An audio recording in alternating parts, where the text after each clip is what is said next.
persuaded now to believe, almost persuaded Christ to receive. Seems now some sort to say, Go, Spirit, go thy way. Some more convenient play on the I'll call. Homeward Bound, a daily devotional by Ellen G. White.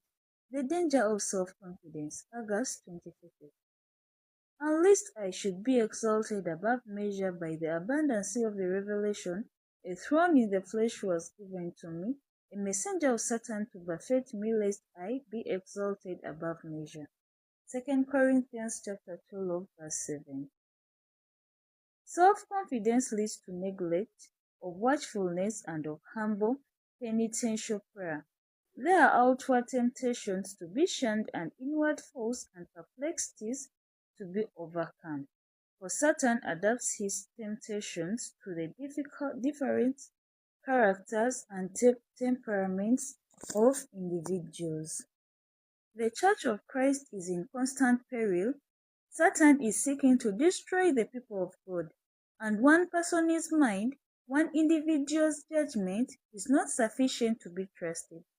Christ would have his followers brought together in church capacity, observing order, having rules and discipline, and all subject one to another, esteeming others better than themselves. Union and confidence are essential to the prosperity of the church. If all the members of the church feel at liberty to move independently of the others, taking their own peculiar course, how can the church be in any safety in the hour of danger and peril? The prosperity and very existence of a church depend upon the prompt, united action and mutual confidence of its members. When at a critical time one sounds the alarm of danger, there is need of prompt and active work, without stopping to question and canvass the whole subject from end to end, thus letting the enemy gain every advantage by delay, when united action might save many souls from perdition. God wants his people to be united in the closest bonds of Christian fellowship. Confidence in our fellow church members is essential to the prosperity of the church. Union of action is important in religious crisis. One important imprudent step, one careless action, may plunge the church into difficulties and trials from which it may not recover for years.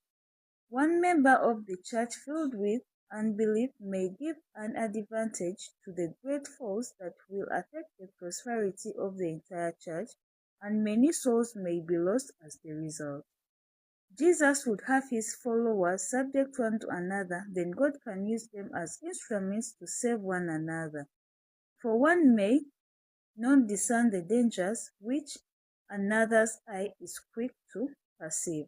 But if the undiscerning will in confidence obey the warning, they may be saved great perplexities and trials. Thank you for listening.